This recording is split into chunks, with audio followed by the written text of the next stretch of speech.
It started with poetry first. I wrote the poem in my great grandmother's obituary when she passed away, and it was like it was a trigger for me. You know, like it was heartfelt. I was putting emotions on a page, but it was the first time I did it. You know, and then it gravitated into aggression and freestyling, and you know, so I was a shorty. But yes, born and raised Buffalo, New York. Okay, it's cold up there, man. Y'all get a lot of snow. Oh yeah. Yeah, it's cold as motherfucker up here. Cold is an understatement. It's the world up there, man. What about you, Quest? Yeah, I'm from Rochester, New York. Born and raised. I got into the music when I was around 11, 12. Started making beats at 13. The crazy thing was, like I always tell people, I always tell the story. You read any of the past interviews, I learned everything by mistake. Like just messing with beats. Yeah, making beats was something that I learned by mistake. I always tell the story, like I started out on the Casio keyboard that was sitting in the basement, and like I said, I skipped the school test and was at the crib. So was there early, just hiding out. Had to hide out till at least 3 o'clock before my mother woke up. And cause I didn't want her catching me at the crib early during the testing and all that. Be like, dang, what you doing here so early and all? Yeah, right. Catching the blows real quick.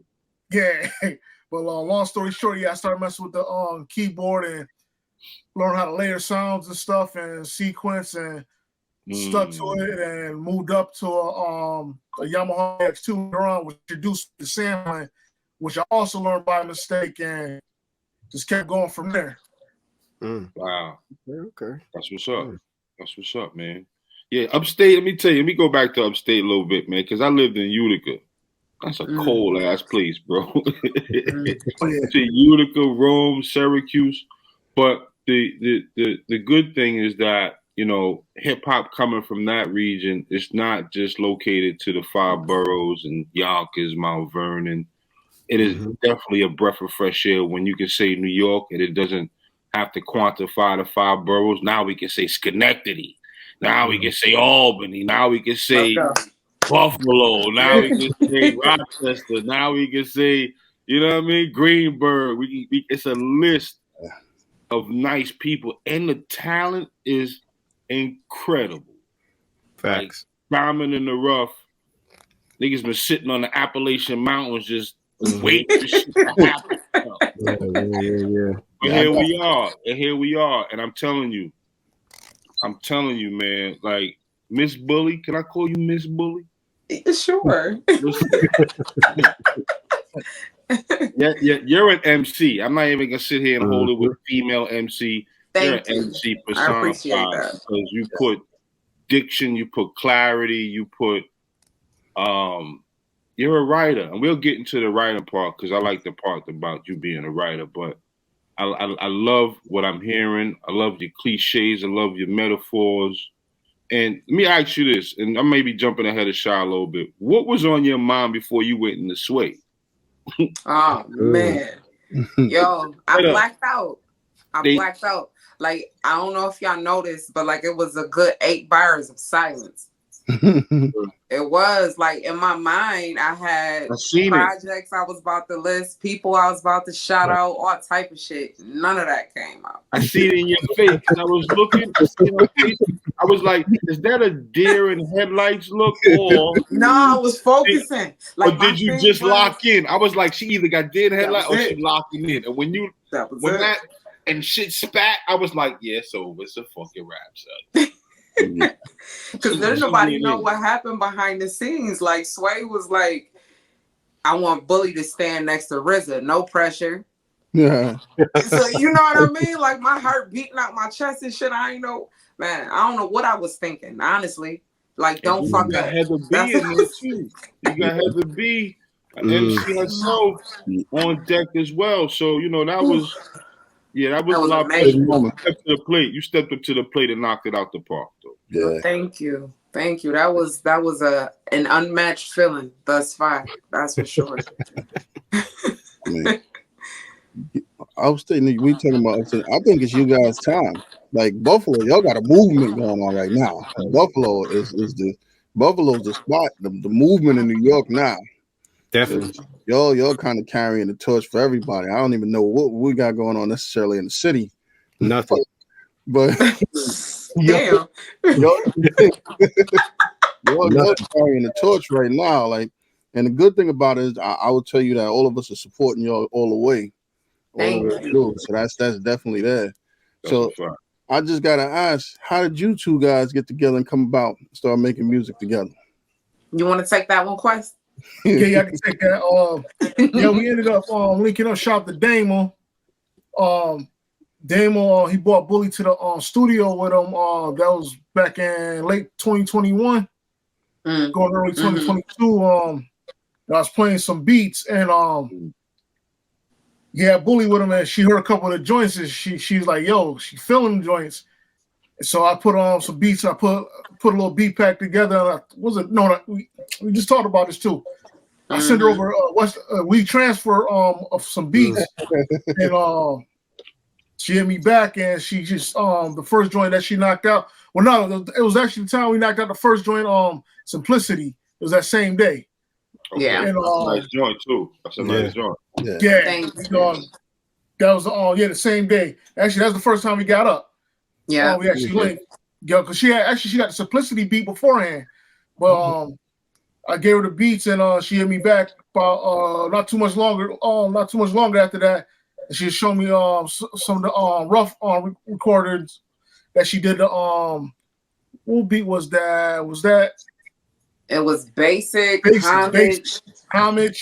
Basic. Homage is crazy. And we kept recording songs, and the idea just hit. It was like, yo, you might as well just put a project together. You might as well, right? Yeah, we just kept making hot joint after joint after joint, and just kept going. Quest hit me like you hit me up like maybe this was not too long before we just released, and was like, yo, we got an album, because we was planning on dropping an EP this whole time. This whole time, and then as a collective with all the singles and everything that we was giving sneak previews of, here goes our baby. Yo, Quest, that's an MPC on your hoodie? Yeah. I like that. Fire. To go back to talking about Buffalo and Rochester, right? So now Buffalo and Rochester starting to get their flowers, and it's much more prominent in the limelight. But for you, both of you being natives from the real upstate New York, who are some people that's been around doing it for a minute that don't necessarily get the credit, or we may not necessarily know their names because we're not considered upstate New Yorkers? Not familiar. We got a few heads around the town that I look up to. Like, what's coming to mind right away is this kid named Bogustus. He raw as hell. Please tap into him. Like, he had me on the stink face. Like, damn, what'd he say? Like, he from Buffalo too. He nice. It's some spitters up here.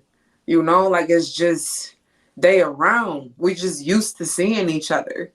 Yeah. Like, shout out to Genesis. He dope as hell too.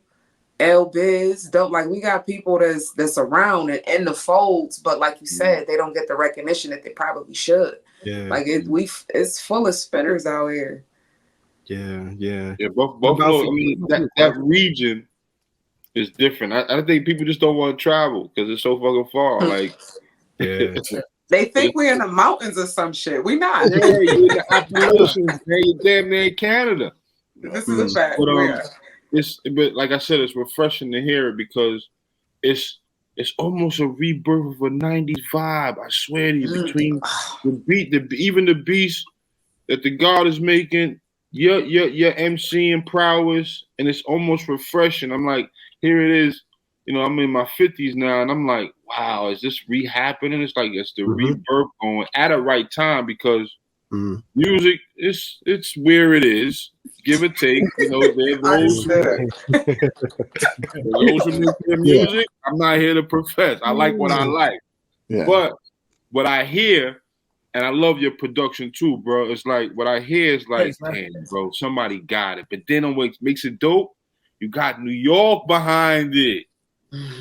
That's what makes it feel at home. Like, It's other New York. We got more boroughs. We got like 15 boroughs now. Yeah. You know what I'm saying? Which is dope, and I appreciate that, man. I like that. Let's get to writing. How important is writing to you, and what is important, and what about writing is important that makes you enjoy it the most? Everything, from the process of it to the outcome. Like, it's all important because it's so many people. I'll just say artists. There's a lot of artists that's in this game that they don't have the ability to do so. Right. But they still get flowers and credit for shit that they shouldn't. You know, so that's something I stand on proudly, chest out. You know what I mean? Like, right. Yes, it all came from me. Right. Like, and that is very important to me. Good. That's what, because, you know, you got to be held accountable for what you say. I mean, at some point, you're going to be held accountable for what you say. So if you're writing, and if you're conscious enough of a writer, you're only going to put material out there that you want to be heard, and you want people to, you know, to learn. I mean, there's something that you said that I got to remember where I wrote it down at, that you said was so dope. When someone asks you about it, I'll come back to get it, y'all, but I'll come back to it. It's like, that shit makes sense, though. Yeah, y'all, go ahead. I'll find it, though. So as far as the writing, I think every artist, you know, has different elements to like being an artist and stuff like that. Do you enjoy writing, performing, or recording? Because it's all, I mean, there's different phases of doing things, and some people are passionate about different parts of it. They're all different monsters.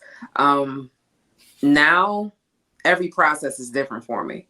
Like, I'm recording with a performance in mind. I wasn't doing that before, you know? So now, for me, the best part of all of it is the performance. Gotcha. So when I'm writing, I'm thinking about how I'm going to record it and how I'm going to perform it. You feel what I'm saying? Like, the visual, and to make people tap into what you felt when you actually wrote it is key. Right. You know, like, to be able to have that connection with people is the main goal for all artists. So the performance is key for me. Yeah. I'm just wondering also, all right, so in that same vein, I kind of feel like there are a few artists where, to me, lyricism and melodies kind of go hand in hand. Like, they've sort of mastered the art of combining both. There are some people that they just straight spitters. They spit the death or whatever, but they don't really, the melody part is not for them. Right. And I feel like, I've heard before that people say Drake is not writing his own stuff. I don't know if he's writing it or not, but if Drake is writing his stuff, to me, he has a nice combination of both. Then I think about a dude like Pusha T, and Pusha T to me is a lyricist. Like, Pusha T spits. Yeah. He get busy to me. So he's got the lyricist, but not the melody part. How from both of you guys' perspective, how does an artist go about developing and marrying both of those together? Or is it necessary to have both? You want to go first, Wes? Yeah, I got that. I think it could go either way, but I think if they got both, that's a plus. Because I mean, there's a lot of artists that have gave beats to. Like, that's the thing I noticed about a lot of artists that, like, when we talk about that got they got the lyrics and all that. Some of them can't really, like, they could spit and write, they could write, but when it comes to like certain beats and all, they have trouble bringing the best out. Yeah. So, like, a lot of dudes will be like, yo, there's too many switch ups in the beat. I just want a straight loop. Just let a straight loop, and I'll be like, dang. Yeah, I gotta do the corner after a while. Like, you gotta switch it up a little bit. Right. Like, a lot of people don't know how to execute the beats, a lot of beats properly. They just like the beats to stay on one track and go in one direction. Right. They want to spit 79 million bars and not stop. And they don't know how a lot of people don't. It's crazy when you think about it, because a lot of artists don't know how to. There's so many artists out there that don't know how to construct a song the proper way. Right. They just keep rapping and rapping. Right. Yeah. So in the same vein, so I would ask both of y'all this also. What's the difference between an MC and a rapper? Talk about it. Well, an MC, like you said earlier, is more conscious of what they're saying and how people are going to receive it. Versus a rapper, usually it's to get attention or for money. You know, so they just basically trying to get fame. You know, an MC is delivering a message. Right. Yeah. What about for you, Quest? What would you say the difference between an MC and a rapper? Rappers, you know, MC and a rap. MC know how to control the moment. They know how to keep, you know, they know how to keep the listener or the viewer focused and tuned in. Versus the rapper, eventually, you know, somebody's just gonna just rap and keep just saying whatever that's not making no sense or whatever is gonna lose the interest of the viewer and the listener. So MC know how to keep those guards tightened up so people stay focused on them. That's a fact. So thinking about currently what we have going on in this climate in hip hop, who would you say is a good MC and who would you say is a good rapper? I think Drake's a good rapper. And Drake's a good rapper? Favorite MC is Kiss. Like that's hands down. Like that's an MC for me. That's a good example. I agree with that. And what about for you, Quest? Tell me who's an MC and who's a rapper? So now listen to it and think about it. So a rapper, even if you break it down to like some of the newer dudes, not too much new, but like you get to the Drakes and the J. Coles and the Kendricks and all that. I would say a rapper. Look at Bully. She turned her ear like, hold on. I'm trying to say this. Spit it out, bro. Spit it out. All right, we do like, all right, for instance, well, I can't necessarily say, well, I'm going to take Drake out there. I'm going to move Drake to the lead in his own lane. But like when you talk about Kendrick and Cole, Kendrick's I always look at Kendrick like Kendrick, he's a rapper, Cole's an MC. That's interesting because I feel like a lot of people got Kendrick are like God level MC too. Yeah, I feel like Kendrick is absolutely an MC. I feel like he can pull more animation into his, like he can go with the melodies more. He can tap into different bags as an MC. But they both MCs in my opinion. Yeah, I got both of them too. Maybe that was a bad example. You see me hold on. Let me give you an example of somebody I think that's a rapper. And hold on. In all fairness, let's just say giving somebody the connotation of a rapper doesn't mean that you're a bad artist. Yeah, right. It's not a bad because I look at a dude. I listen to Travis Scott, but I don't listen to Travis Scott and be like, yo, he's one hell of an MC. I listen to Travis Scott. I'm like, he's a entertainer. Rapper. Yeah, he can put a good song together. I've never listened to Travis Scott and be like, yo, did you hear those metaphors? Did you hear the wordplay? Honestly, I can't think of a bar that Travis Scott said that I was like, yo, that was crazy. Rewind that back. And that's not. He's a great artist, and I see him as a rapper. I don't see him as an MC. Boy, Quest, you. When people watch this later on, they're gonna be like, the whole general process off the Kendrick. You just call Kendrick rapper. He like, what? Yo, we gonna have some comments. Yeah. But no, just to clarify, no, that was a bad example. Yeah, Quest. See, all right, now compare MC. All right, so like, say you do like Sky Zoo. Okay. You got Sky Zoo who, when he makes his you got Sky when he makes his songs and all when you listen to him you get you focused you tuned in. Okay. Right. Then you listen to somebody else who would I use as an example for Be careful. I was gonna say here it comes. Future. He's fucking with you.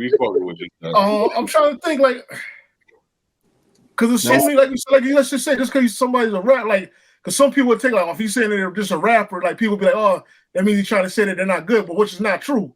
I get where it's tying you up at because there's some rappers who can rap and it sounds very clever, But an LL MC, Cool J. Hold on, look All how right, you take said it this it. way. I'll tell you what it LL is. Cool J and Negative Cannabis. connotation. They can rap. This man right here has a potential to possibly work with these people. So, right? So he's being biased. I get it. exactly. That's I all right. understand. Like if I'm you not- look at it like, all right, like how would I say? All right, see, and this would be the crazy thought, because I say like you look at the M&Ms and the cannabises. Cannabis can rap all day, Yes, Mhm. sir. Mm-hmm. but when it comes to making songs, Yeah. it's like, all right, Eminem can rap all day, but when it comes to making songs, he'll make a solid song. Yeah. Yes, sir. I kind of feel like there was a time I've never. So I'm trying to think in my mind. I probably couldn't give you. I could name 5 cannabis songs because I really love hip hop. Yeah. But could I tell you 5 good cannabis songs that I'm like, this is a good song? Probably not. But I could tell you 5 excellent cannabis rhymes that I'm like, damn. Yeah, like he got some. Understood. He got some crazy. Yeah, he blacked on that. But as far as like, and his probably like a good example, right? So if you start thinking about like dudes, I don't know how much you'll follow or watch battle rap. Like I used to watch a lot more of it before, but there's a lot of dudes in battle rap that I'm like, damn, rap, they rap their ass off. But then when you hear the song, you be like, no, you lost.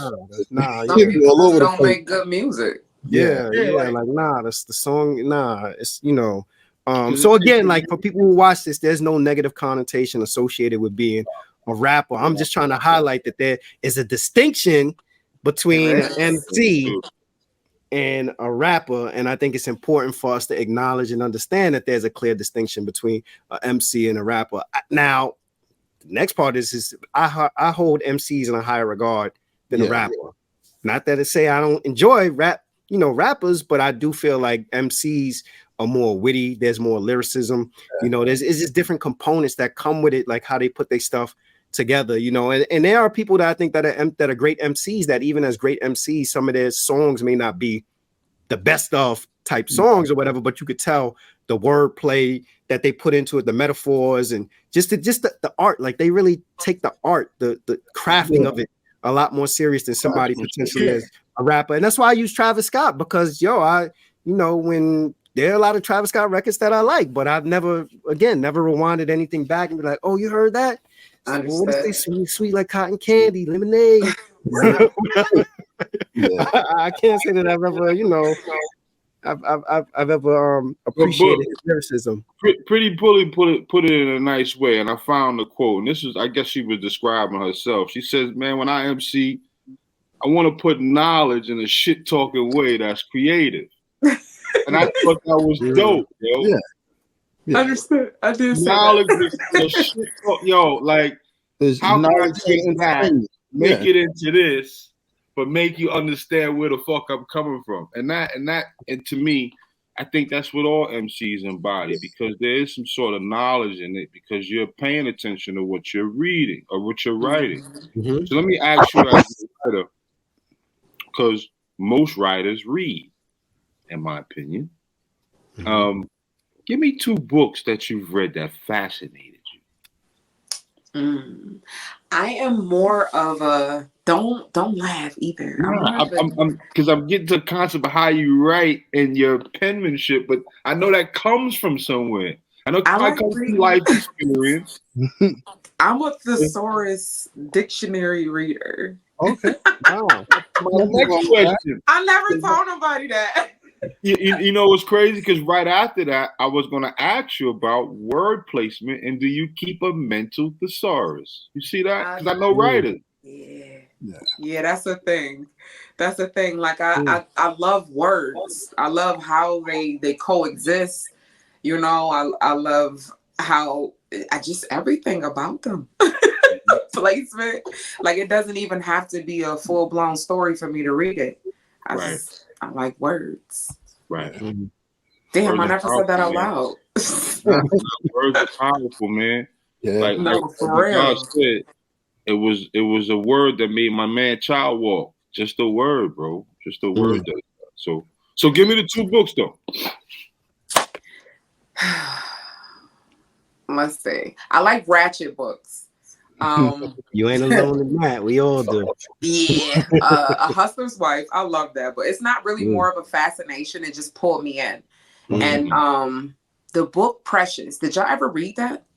No. Was it called made Push? that movie look like garbage. That Is it book called was insane. Push? It's called Push. The book is the No, book Precious. Oh. Precious. Like the Yeah, movie Monique was in. Yeah. That book was freaking insane. It made the movie look like nothing. And Wow. the It was title hard was to read. Wow. Yeah, that sticks with me. So I would say, those two. You ever read The Coldest Winter Ever? Yes, I have. That book that's ratchet, but that book is fire. That was a good book too. Yeah, that was a good book. It's fire. How much of your reading lends into your writing? Not much, because I'm more of a visual person. I would rather take something I see and explain it. Okay. Versus taking something off the page. Okay. Yo, it's interesting. You know how I always could tell when I'm reading a good book, because as I'm reading the book or whatever, I'm visualizing like what it would actually look like, you know. And reading makes you see further, man. That's why a lot of times I'm disappointed by movies that you know, adaptations. I'm like, nah, I didn't envision this looking that way or whatever. I think with a movie, what it is that if you really told went to all the details that you have in a book and a movie, we'd be sitting through 6-hour movies. No, for real. They try to take it out and try to make it as entertaining as possible, just for people, for sensationalism. Yeah, and dramatization, of course. Yeah. So of course, I got a question for you. So we talked about MCs and rappers. Okay, what's the difference between a beat maker and a producer? And tell me about one time you had to put that producer hat on working with Bulli here, because being a producer is a lot different in the studio with a person than being a beat maker. It's true. It's a good question. The difference between how I look at the difference between a beat maker and a producer helps throw out the ideas and a direction where the song is gonna go. So great point.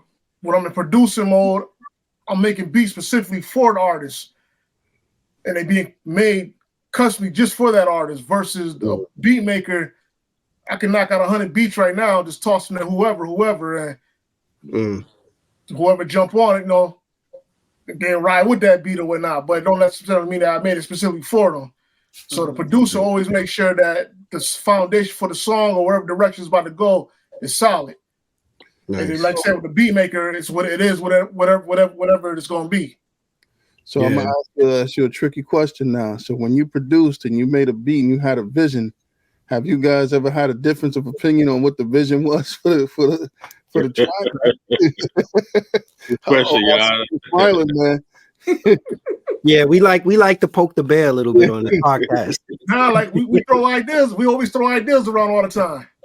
Okay.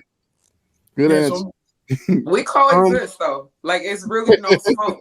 Like, he'll literally send me a beat like, yo, I had this in mind, and I'll feed off of that. Or I'll send him an idea and he'll send me a beat. Like, we have yet to not agree on something. We feed off of each other. That's good. That's really good. That's dope. We stay keeping ideas going. Yeah, that's good. Dope. And that's important too, that chemistry, B. Facts. Yeah. Quest, your ability, like I listened to your catalog, your ability, I feel like, to take some popular samples, and I wrote a couple down. So homage is Lights, Paper Thin, right? You sample Mary J, Remind Me. You sample Mary J, Take Me As I Am. OC, Time's Up. Mobb Deep, Streets Raise Me, to name a few. But what I love about it is that you also, the interpolation of how you actually flip the sample is different, a lot different than other times that I've heard people use those samples. And I was wondering, is it intentional that sometimes you'll take like a popular sample and put your own kind of signature drum pattern or whatever it is to it? Sometimes the crazy thing is, like, cause I stay digging for records and stuff. So sometimes I might come up on a record that might have a sample that somebody used, and depending on what kind of mood I'm in or whatever, when I'm actually listening to the record and hear the sample, I kind of sit back. I was like, dang, all right, so they they just took this part and flipped it. But what if they would have did it like this or whatnot, Right. see how it actually sounds. That's right. So like with the paper thin joint, when I actually reflipped the paper thin joint, during that time when I originally did the beat, the idea that I had was, all right, what if they would have added heavy 808s to it and let it ride with the sample and all that? See how that sound or whatnot. Or like for instance, when I sampled the Mobb Deep joint for The Streets Raised Me, I always kept hearing that piano being chopped up. And that's the crazy thing. I don't know if that was well, they actually got that off the original Mobb Deep, the original Murder Music, the little open part that they had in it. And just took the hi-hat part out. But I was like, dang, how would that sound if I chopped that piano up and add some more cleaner drums to it, but add a little 808 in the background or something to it and bring it, like, amp it up a little bit more. So like I always think, like, when it comes to like messing with, or like with the Time Up joint, for instance, too, like whenever it comes to something like that, where I'm sampling, if I happen to mess with a joint that was a classic record that somebody sampled, I always just try to think of the best way I could flip it where it won't have the same feel as the original record. Yeah. We had Baby Paul and DJ Mr. FX on, and we were having this discussion, and we was talking about like who's who is it? Is it Lola? Is Lola put the joint? Is it Lola who used the Get You Home Tonight sample? Yeah, that's Lola Brooks. She just used it recently, right? And we was having a debate about like the usage of like these popular samples, and I think that there are some people that are like producers that are purists that's like, nah, I don't want to touch that or whatever. But like my feeling around it is like, yo, if it's good music, you know, chop it up, right? And I seen like a lot of younger folk take like these songs, maybe it's because I'm older now, but songs that I don't feel like that's really old, and flip them like and make like hit records with it. So there has to be, I think, like a willingness as a producer to kind of step in that lane and be like, yeah, this record ain't that old, or it may be popular, or right off the rip, you know, people may recognize the sample, but you know, this could speak to a Bulli and she could probably kill this kind of thing. Like, do you feel like there's been a shift? Because I remember a long time ago, it really was about digging and trying to find a sample that nobody ever used. Yeah, it was taboo to take the other popular stuff. And it's not even just rappers too. Think about it this way: one of the most popular songs, "Burna Boy," that's Tony Braxton. Yeah.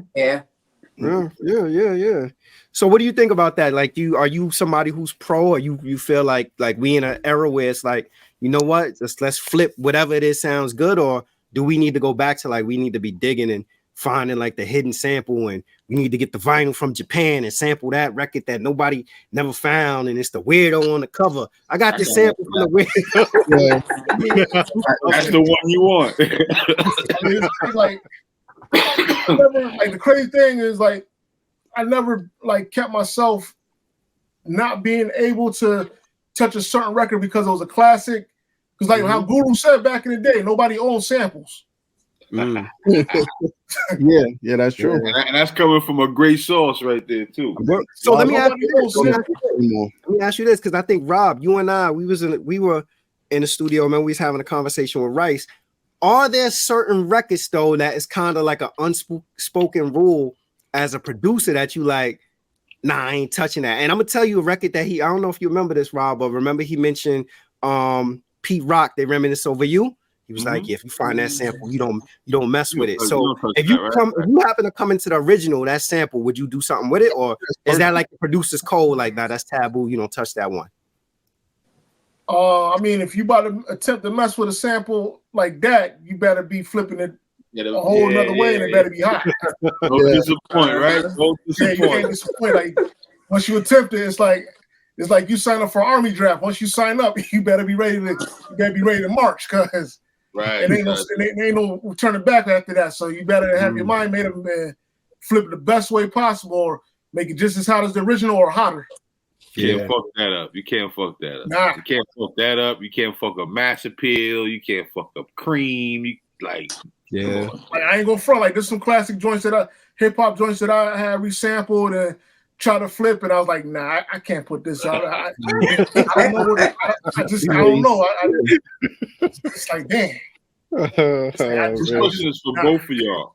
During the project y'all did together here and now, did y'all do that in the studio, or were y'all emailing each other? And I asked that for a reason. No, we actually laid that down in the studio together. Oh, you speaking to Rob Hart right now. In my heart, because I The always recording feel, process was absolutely done together. We knocked that out in one session. But the since whole we joint? live apart, it was written separately, but the recording process was absolutely done together. Oh, that's good. That's a blessing, and that to me, and now I like the album more. Why?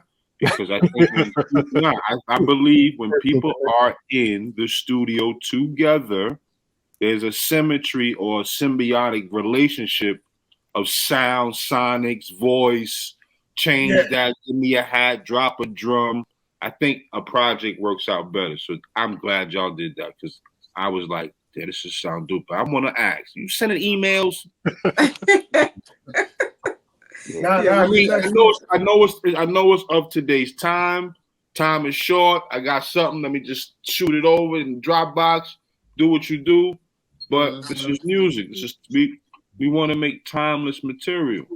And I think you do that and you take your time with it. You know, you got a writer, someone who's eloquent with words and using words properly, and then you have someone who can take any sample or sound and make it his own. That's a marriage. That's a marriage. That's a good combination. That's chemistry, son. So shout out to y'all for that. I appreciate that. Thank you. That's the bro. Like we locked in like forever. Now, you know, and it's funny you mentioned Guru, because I'm thinking that's what Gangstar is. One MC, nice, and one DJ and producer, nice. And the history of Gangstar we already know, but think about all their songs that are not radio friendly, but maybe mass appeal. Yeah. How many other ones? Loyalty. What they don't have many radio friendly, but they got a lot of shit that brings cars and Jeeps and clubs and headphones and tell you know what their biggest radio friendly record was? Probably Dwick. Yeah, that's probably that's one you don't touch either. You can't touch that one either. So, that's what's up. I like that. Shout out to y'all. This just to continue off what you're saying, Rob. One of the things that I find that makes your music really good is that you have a way of your rhymes and the way you're producing, the way you guys put your projects together. It's not just like, it's entertainment value to it too. A lot of times I think people get hung up in like what Jay-Z said about trying to kick knowledge. It's good to kick knowledge and stuff like that, but at the end of the day, people still want to be entertained and they want to be amused. So you'll have a good combination of synergy in doing both of those things. So it's not just, okay, let me try to educate, because realistically, I'm kind of with you. I read books occasionally, but I'm more in the dictionary, visual, that type of thing too. So how much would you actually receive from a person if you felt like they were trying to teach you via the music? So to that extent, you know, it's just how you go about doing things. That's a fact. So, Quest, I see you got the equipment there. Can you tell me, you started off with the Casio and stuff, right? And I know a good amount about the equipment. Tell me what piece of equipment really changed the game for you? Shoot, the MPC 2000. Shout out to my man Divine. He had I think I was like, how old was I at the time? 15 at the time, and he was teaching me the original MPC 2000. And it was like it was totally different from what I was used to working with, because it's like, all right, now I got multiple tracks. At the time, 30 seconds of sampling time at that time? That was like an eternity. Yeah, that's like a blessing. So I'm learned the ins and outs of that. Then my brother's site, he ended up getting a 2000 XL. I got you, yeah. And I remember, like, every chance that I got, I used to sneak down there and mess with that. And I pretty much taught myself the XL just by messing around, sneaking around, learning the sequencers and everything on that. And then when I learned how to actually do the editing and all that in there, I really was creating like my own drum kits, because I went through like every hip hop vinyl record that he had down in the basement, and I just sampled every open drum I could get.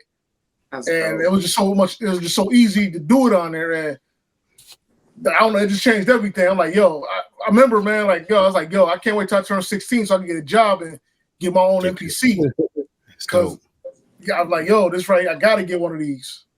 So I'm gonna ask you, because this is floating around. I know you're a producer, so you've seen this around. Have you started messing with stems yet, with the MPC 37 stems or the stems software? Because a lot of people are saying that's a game changer. They're taking all the old tracks, stripping them down, getting parts they couldn't get, the movies, everything. So you on the stems bandwagon yet? I got the stems, but I run with the Mac, and the only thing right now that's stopping me from using it at this current moment is the operating system. I want to make sure that the new update for the Mac don't interfere with all my other stuff. There you go. So that's the only reason why I haven't done like installed it yet. It's definitely going to slow things down. I'll tell you that right now. Yeah. Don't do it, Quest. Look. Yeah, I want to make sure. That Bulli was like, I don't know. Like, yo, hold on. Did you back them tracks up yet before you? You got long stems and the computer crash. Make sure you copy the copy, so make sure you don't erase those. Bulli, how does the song like Homage come about? Man. Well, first of all, the beat alone let me know that I was gonna pay homage.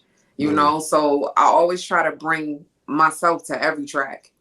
You know, so what better way to do that than to talk about how, you know what I mean? Like how I'm paying respect to them, what they did for me, what made me start writing, you know, who I looked up to. So I literally just sat down and pictured when I was coming up, who I was listening to, who I wanted to be like, who I was watching on TV. Yeah. You know what I mean? And shit, I try to do that with every song, really. Nice. You know, try to put myself there. That way it's relatable. Yeah, yeah. I should have asked a question probably earlier when we was talking about like MC and rapper, but I was gonna say, in contrast to your style, what do you think of like the Glorrillas and Megs and Lolas and, you know, like the sort of the what's the Ice Spice? They got a whole assortment of different Well, this is a two-part answer because coming from an MC's perspective, I'm empowering any woman that's out here doing her thing. Nice. But as a mommy of a 16-year-old, got you. You know what I mean? Like, come on, I can't condone everything. You know, big up to you doing your thing, but it's like, do you have to do it like that? It just depends. It depends on what it is. You know, like everything doesn't have to be so sexualized, and you have to be conscious of who you're speaking to, of who's receiving this message that you're putting out there. Back to that rapper and MC thing. Like you don't want your niece talking about the color of her butthole. You feel what I'm saying? Like it's a fact. I mean, it's nothing wrong with turn up music. We all did it. You know, it's nothing wrong with that. But to push that to the babies is insane. Quest, real quick, Sexy Red, MC or rapper? You think it's too hard, Quest? Entertainer. Entertainer. He ain't even got up. I was like, MC rapper. He was like, hold on. I ain't doing this again with y'all. I feel you. I hear you. I feel like that there is a lot of content out that's predicated on just like raunchiness, and doesn't really have much substance to it. My sense around it, my feeling around it is like, I feel like art is put out, and it's up to the consumers to determine like what speaks to them. Like I don't know one Ice Spice lyric. I don't think I know a Glorilla lyric either. You know, but the kids do, and they do. They do, and it doesn't speak to me. Not to say that they're not credible, good artists. Maybe they are in their own right. It's just something that it's just not for me. And I would envision that when they sat down and wrote it, they probably didn't write it with me in mind. Yo, this is really gonna speak to this dude. You know, I don't know, but I'm not. See, sometimes me and Rob have like this debate because Rob be like, "Nah, that shit trash, bro," or whatever. Like, I don't. I feel like I got to keep my ears young and listen to everything objectively, you know, and then be able to use discernment around like, nah, that one ain't speak to me. You know, like there's stuff that there are artists that I listen to that my children have introduced me to, and I'm like, oh, okay, they make some stuff that I think is okay. Same. And there are other people that they introduced me to that I'm like, I'm gonna pass on that one, but thank you for introducing me to it. Whatever. I appreciate your answer around that. When both of you are creating, are you creating for yourself or are you creating for the masses? And if you're creating for the masses, why create for the masses? Good question, bro. Now I'm creating for the masses. At first it was just for me and I called it somewhat selfish music, but now as I'm growing in life, I know that the things that I have done, I have been through, the things that I've seen is for somebody else. Right. You know what I mean? So now when I'm writing, it's more so I'm telling experiences because I know as young ladies that this is happening to right now. Yeah. So it's not for me. So I have to be more vulnerable in my music now than I used to be, but I like it here.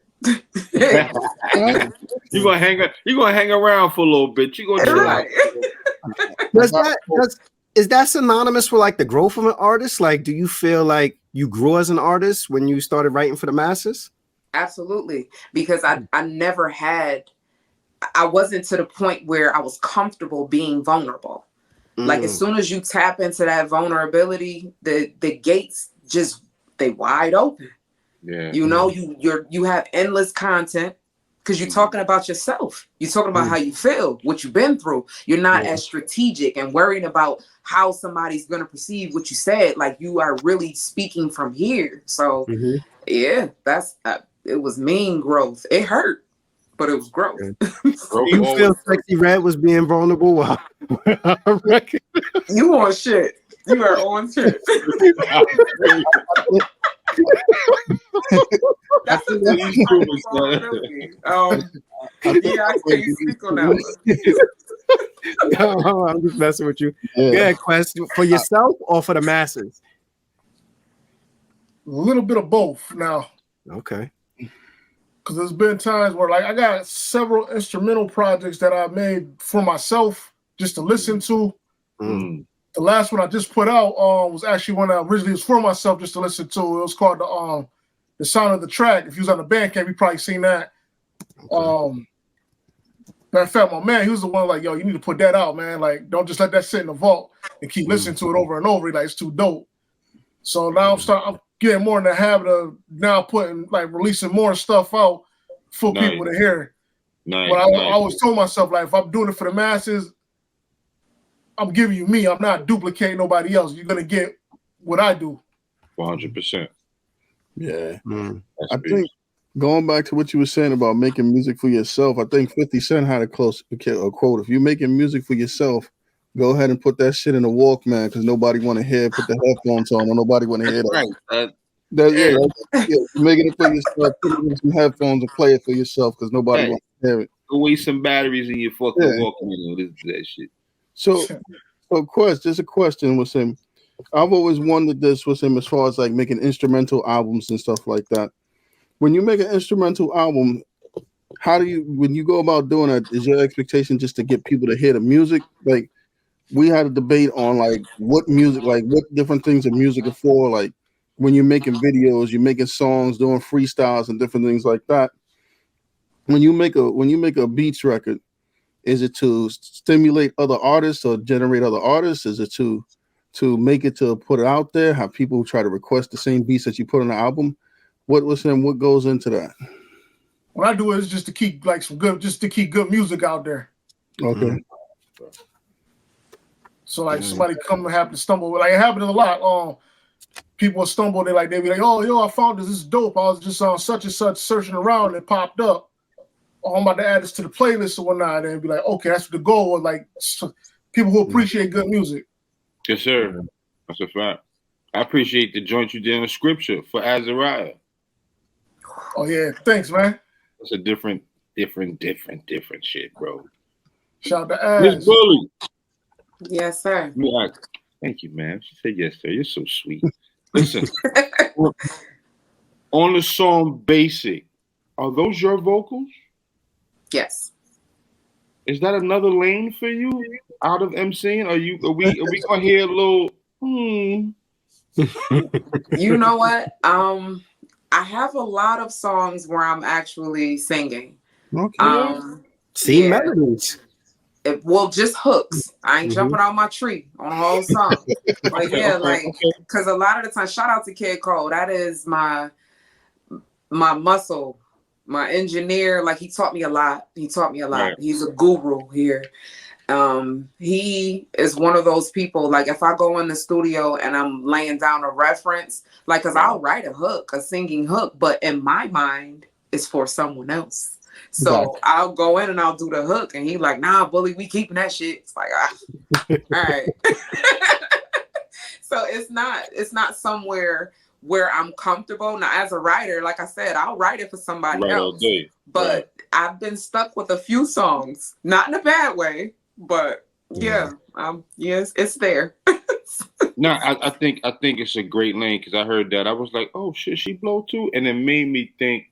I don't know if you're familiar with Jane Hancock. Yes. Mm-hmm. Yeah. It brought me right there. I'm like, wow. Some sultry shit right there. I'm feeling some sultriness right now, and I'm liking it. and hopefully there's somewhere. Let me look through the catalog. There might be another joint like this. Let me see.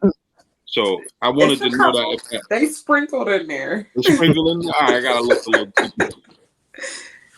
a little deeper. So who are some of the MCs that inspired you that we may not know about? That really go into their bag. Meaning like in the industry or just in general? In general, I would ask, yes. Well, I would definitely say, again, like I said earlier, Bo Gustus. He can be like, damn, I can't believe she said my name like that. But yeah, he's definitely one of them. I'm a big fan of Dave East. I don't think I've ever really said that out loud. Yeah. Okay. But he one of those for me. Okay. And Eve is my favorite of all times. I always say that. Nice. But yeah. Hold on. Who you said was your favorite? Who say it again? Eve, you said? Eve is my favorite. Oh wow. Yeah. Okay. Okay. And who doesn't love Rhapsody? Rhapsody. Like, yeah. That Rhapsody. Project Eve. Yeah. That was a great. Yo. Every song on there just took no, seriously. Yeah. Every song in there took you somewhere, and that's what I mean about just great quality sound and music, man. It's like when you're surrounded by it. A alike, B alike, plus we see alike. When you're around your A alikes, man, they come out the way it's supposed to. So, yes, sir. Mm-hmm. That's what's up. I'm 6 foot, Nova Deuce. And it's I'm listening. I'm listening. You just little joints should be falling out. Yeah, y'all. So you guys got this what do you guys have planned for the future? A lot. Look, we stacking projects right now. We actually should I say Quest? I mean, I think it's okay. We releasing a Bars for Breakfast project too. Oh, is there merch? Is there merch going on? Because I want a cereal box. Then we gonna get that too. We absolutely gonna get that too. Box. You better talk. Nice. If you get anybody to design you a cereal box and put some Rice Krispie microphones in the box. Understood. Let me tell you something. We definitely need some cereal. We do need some cereal, Quest. That Bars for Breakfast. Yeah. I think you should push that for real. Yeah, that's hard. Yo, Quest, what do you think about the monetization of production changing? And when I say that, I mean, like, remember back in the days, people was getting like thousands of dollars for a track, but now you could probably go online and somebody will lease a track for $15. What do you think about the change in terms of how production has been monetized? It's crazy now. It's crazy now because you had a lot of desperate beat makers. Like it's crazy. Like, all right, you stack up all this bread to buy equipment or the software to make a beat and sell it for $5 to 100 different people. Like, it drops the value because it's like, the math ain't math, bro. Yeah, like people be like, I understand what the hustle is, but at the same time, it's like you gotta have some kind of value on your work and all that. And in 2 minutes, if 100 people got the same beat that you done put out for $5, $10, that means nobody's gonna take you serious later on down the road when you get to the point you be like, I need to up my prices. Yeah. $10. Could you imagine though? That's that $5 nigga. I want that $5. Could you imagine though? Could you imagine if 100 people bought the track and then somebody came along like a big name and bought the track or whatever, and they make a hit record or they make a record out of it or whatever, and then Joe Schmo from Toledo busts out with it and he'd be like, nah, Quest already sold me this track for $5. And, you know, he go public with it. You didn't charge somebody $25,000. I don't know if you guys heard the Bryson Tiller story about that. So on Bryson Tiller's first album, like the main song, Drake wanted to do a remix on it, right? But what happened is Bryson Tiller had got the beat from some dude on SoundCloud. What happened was Drake's people must have reached out to dude on SoundCloud too. So when he reached back out to dude wouldn't answer the phone. He wouldn't do nothing. He was answering text. So he finally got in touch with dude, and dude tried to buy the beat back from him. Like, could you take it? Yeah, could you take your track off? I want to buy it back. Not realizing that Drake was going to do it with him anyway. And he said, dude ended up getting nothing out of the deal because we both did nothing. Wow. All because he didn't want to communicate and he tried to like double dip behind his back. It's crazy because like you even got producers and beat makers putting out the actual stems to their beats for like $25. Wow. Yeah. Doing exclusives. It's like I don't know. You gotta make the bill count. It's like, huh? Well, like, it makes no sense. You know what I blame that on a little bit though? Technology. I blame that on technology a little bit. And the reason why I say this is because I remember going to the studio with dudes back in the days, and they used to be like, well, we got to track the beat. And if the studio don't have the certain equipment, people will come with their equipment and all that. I don't know if people was moving like that for $25 back then, but now it's just a matter of you get online. The equipment to go these stems out my face. Yeah, I asked a lot of people that we had on this question. I'll pose it to you guys also. When did you realize that you could actually monetize your art? Recently. For real, that was a couple years ago for me. I was doing all this shit wrong. I'm not gonna hold you. It's been, I'd say maybe 4 years. It's a little fresh. Yeah. Okay. Well, I wouldn't say maybe you weren't doing it wrong. You were doing it because you were you're doing it because you were passionate about it. Yeah. And then you probably realized, like, wait a minute, like this passion also translates into monetization. Right. Got to make it count. I was just out here moving. Yeah. Well, go back to the earlier projects and all those things and figure out now how do you capitalize on it now that you have probably a better understanding of the business element of it. We in the process of that. There you go. Sir. What about for you, Quest? When did you realize that you could monetize your art? Like that about 6-7 years ago. And my one man, he actually woke me up because he had got a major placement, and he was telling me about making sure you follow up with your BMIs, your ASCAPs, your song trust, and all that. Because the artist that he was working with the album actually went gold, but he never did none of his publishing and all that right away how he should have been, and he waited at the last minute. And I guess he caught some of the royalties, but not as much as he would have if he would have had all his paperwork and stuff straight out from day one. Yeah, that's crazy. That's crazy. Man. That's scary. Yeah, we talking about that like that sounds like lawsuits and court dates. Hey, yo. No, for real. Two very distinctive. Go ahead, Rob. Go ahead. I was just asking. Talk about Young Gifted in Black music. What's that all about?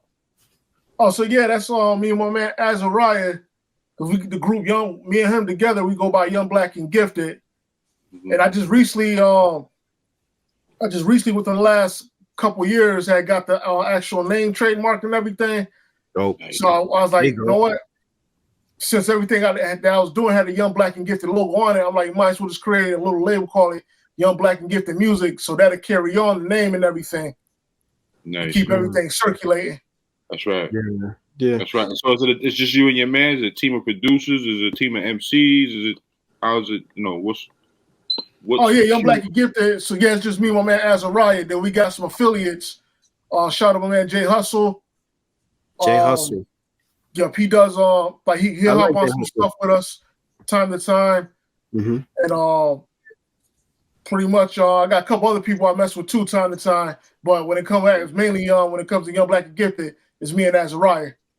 Yeah, right. Yo, Jay Hustle got some good music on the Straight Bangers projects. He done some good music with them. Yeah, I believe they just put out a project like what, a few months ago? Yeah, they did. Legends just came out this month, and then I know he was big on 2020. Yeah, he did I think I feel like a whole project with them or something like that. But Jay Hustle was nice. I like Jay Hustle. Speaking of trademarks and names, two very distinctive names, Pretty Bully and Kid Called Quest. I want to know how both of you guys got your name. But Quest, I want to say you don't get heat for Kid Called Quest. We were just talking about this the other day. Now, back in when I first so this is what happened. I used to go by the name J Quest back in the day. Now there's two other J Quests that I knew about. There was one that was from Nevada, but he was a DJ, and there was another kid from I believe he was from the New England area. His name was Johnny Quest, but he went by J Quest for short, to shorten it up. But then there was this third J Quest that I found out about later on, who was taking credit for everything that I was doing. So like when I did the stuff for Big Sugar and all that, wow, this dude was actually he actually had a SoundClick page and everything, and was taking credit for all the stuff that I was doing. And I'll be reaching out to certain people, and they'll get back like, yeah, we already talked to you, we already told you we're not interested. Such and such, and like the way you can reply to an email and all that. And I'm like, email? Like I never even, never even spoken to nobody from the camp or nothing. And kind of find out this dude was doing all kind of shady stuff, and people was getting my name mixed up with him and all that. So like, yeah, now it's mean I really got to change my name now. Yo, I know, who that sound like, Shot? Who that sound like? Doing but some weirdo shit like that? Yeah, son. Jack, what's his name? Jack Snip. What the fuck is that guy? That's some weirdo. That's some real weirdo behavior. Well, yeah, I had to switch the name up. So I know I can't get rid of the. I have to keep Quest in there because I just built that whole name up. Mm-hmm. A lot of people remember from when I did my first tape, J Quest vs. Knife Wonder, the J Quest vs. Green Lantern, and all those people still remembered the Quest part. So I was like, you know what? I'll say I'm gonna do Kid Called Quest. Only somebody bold would try to attempt to try to You stepped out on faith with that one, bro. Yeah. Like I said, at first, I got a lot of backlash at first, but as people started catching on to the music more and more, it started the backlash started fading out. Go away. So, that's right. Because you got that product. Whatever I do, I'm going to respect it. Yeah. You got some gems in there, son. It don't matter what your name is if you got work. Yeah, sir. How you call it? And what about for you, Pretty Bully? I was named by a friend of mine. We were having like a little dispute back and forth, and he just said like, "You're not gonna bully me, you pretty bully." You know what I mean? They kind of made us all pause in a room, and we looked at each other, and I'm like, "Yo, nigga, I like that." You know what I mean? So this was like maybe, this is a while ago. I say like maybe 6 years ago, but the word bully said, nah, see, and then, wait a minute. See, the word bully didn't really embody me. You feel what I'm saying? Hence is why it's spelled with an I and not a Y, and it's an acronym. For beautifully united ladies living independently. So the only thing I'm bullying is the mic, or if a nigga talk too crazy. But other than that, I'm all love and hugs. Man, this is the last question I got. What are you guys' thoughts on J. Cole apologizing? Oh my God, to Kendrick. What do you think about that? Just ask Kiss, like you said. You pop should apologize. Just ask Kiss. That whole thing was a disappointment for me because I was expecting some great lyricism to go back and forth. Back, right? You know, like the possibility of had me amped. Like, ain't nobody really say shit at first, you know? So it's like, oh, this could get good. The could never happen. I'm disappointed. You don't think Kendrick still may respond? Because he seems like the type of dude that don't care either way. He does. But now it's like, first of all, who swing and then say they don't want to fight?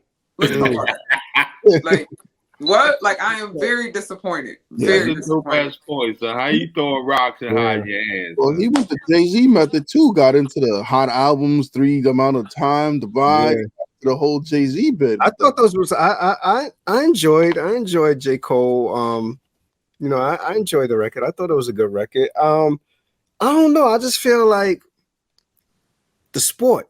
Like I've always loved that about hip hop, the competitive nature of it, the sport of it, you know. And I seen them as two people that, with their level of lyricism and who they are as people, I seen it as it could have been something that could have been very competitive and interesting for fans. Like it wasn't one of them things that I feel like, oh, these are two dudes that's going to meet up somewhere and they're going to shake. Like I just was like, yo, this is really good for hip hop. So to see J. Cole kind of could have been a Nas and Jay-Z effect to it, man. They could have worked it out and made it pop.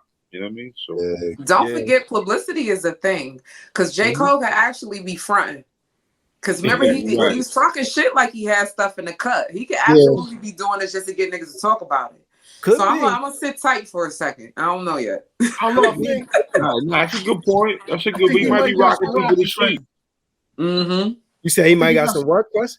And I think he might got some diss tracks ready. He just waiting for you rocking people to sleep. I think he's testing the waters with Kendrick to see how disrespectful Kendrick could possibly get. Just come out swinging like ashtray. Checking his temperature. He better be holding some shit. Because other than that, I'm very disappointed. No, I agree with you. Because you think about it, it's a dude who's talking about he'll take any MC on for like last 4 or 5 years. So where this nigga at? Calling dudes out, and then all of a sudden, I don't know. He go from being Shane Son to Lord Raven. Hey yo, we want peace. But you know what I always wondered about that? Because didn't Kendrick kinda with Control also like went off on them, right? And Control was like on a Big Sean joint or whatever. Like how Big Sean, even if it wasn't him, how did his engineer let that verse or his producer see the light of day? That like you putting out records where dudes is coming for you on the record? Yeah. It's crazy, right? That was sloppy. Yeah. Well, he don't got. You know what it is? He don't got LL's engineer. Yeah, LL's first would have got changed and everything. I'd have hit the dump on that probably. Been like, nah, yo. When he would have heard it and it came out, he'd have been like, yo, what happened to my verse? You ain't make it. I bumped the console and it got deleted. It's like the story you ever hear. And Jewels is on the circuit now doing interviews. You ever hear about when they talk about how Jay-Z's verse on Oh Boy got deleted? Yeah, I was just looking at that. Really? Yeah, that Jay-Z put a verse on Oh Boy and he was like hyping it to Cam, like, yo, I got something for you. You gonna like this? And now he played it, and Cam was like, told I think Young Guru, like, how you delete that? Because Young Guru didn't want to delete it, so he must have told him, and he was delete. Oh, that's what I was looking at when he's talking about, man, this is all Harlem right here. Like, we don't need no like easy on this. Damn. Delete. And you know people go crazy to get a J verse. He was like, nah, dump that. Nah, taking that shit off. So take that off. Probably just dragged and dropped that shit to the trash. Like, hold on, let me go on the Pro Tools. Yo, people are foul. Hey, Rob, you got any other questions, Ken? Do I have any other questions? No, for Mr. Yeah, I do. Pretty Bully. Yes. I want to know. This ain't got nothing to do with rap. How the hell you infusing gum? Oh shit! Well, I can't tell you my secrets. I can send you some though. Yeah, now we need to talk after this. Talk to me. Infused gum? I ain't hear about infused gum, brother. At the end of the day, we keep me level. So whatever I need to do to get through the course of this day is happening. Okay. All right. I need some infused gum. All right. That's all the questions I got. Thank you. At the end of the day got to end. So what's coming next? Well, you already said you got another project, but what are you, Quest, are you working on anything else like production wise? Yeah, I have I'm working with my man Curtis Coke. We have a project in the works that's gonna be coming pretty soon. Then also got a project with my man 2100 Bash from Detroit. Okay. We got a project. Actually, I just sent over the what's called the beats over them for to get the what's called get his vocals and everything back. But we got that coming, and then I got a project with him and my man Curtis Coke. And then I'm also working on my next compilation, Euphonious, was about to have features from Cool G Rap, Mickey Diamonds, got Snotty, Mooch from the Cloth. About to have quite a few heads on there. Pretty Bully, Can't See. So you gotta look out for that. That coming soon. Nice. Okay. Yo, I do have, it just made me think about like when you were talking. What are you guys' thoughts on independent? Like is anybody out still trying to get a record deal, or everybody is sort of conceding and like, yo, independent is the way to go? It gotta make sense for me. I mean, if I sign anything, I need to see the light at the end of the tunnel. I'm not tying myself down to anything, and it has to make sense. Right. You know, like it's more of a contractual deal versus wanting to be signed to a label. Right. It's what's getting me to the next level, you know? Yeah. They gotta make sense. I feel like that a lot of people have signed record deals on the strength of that just being their dream. Like it wasn't even lucrative or beneficial to them. It was just like, I want to be able to say that I signed a record deal. Right. You know, and then after they outperform it, and then they go back and have like somebody look at the language and they be like, damn, yo, I didn't sign to this dude for 7 albums or whatever it is. And it's just so, I don't know. I'm in agreement with you. I think it has to do something that's going to take your brand to a higher level than what it already is. But I have to say, you're doing a great job independent. So you may want to consider that with the infused gum and the cereal and all the other things that we mentioned. Continue to keep building your brand and partner with this brother over here because y'all make great I'm loving all of this. Yes, you know, shout out to the North. My northern New York brethren, boy. We need a pretty bully pack. Where's the pretty bully pack at? Son? No, for real. Send me your Addy. Say less. I got you. You ain't got to worry about Rob whole mouth and we chewing gum all day. Buy so much gum, we ain't even Rob, you chewing gum again? You motherfucker. So we got at the bottom of the screen, we got your IG handles. Is there any other way if anybody wants to get in contact with you, they could get in contact with you? All my links are actually in my IG bio and my link tree. Everything is on there. All right, and Quest, for you, if we wanted to get a track from you, if you hit up Quest for a track, he ain't taking $5. So don't think that you're gonna give him $5 and you ain't getting them stems for $25. Quest, how they get in contact with you? You can hit me at Instagram, Kid Called Quest, Twitter, Kid Called Quest. Everything's Kid Called Quest. Facts. Appreciate y'all. Thank you. Thank you. Good luck, man.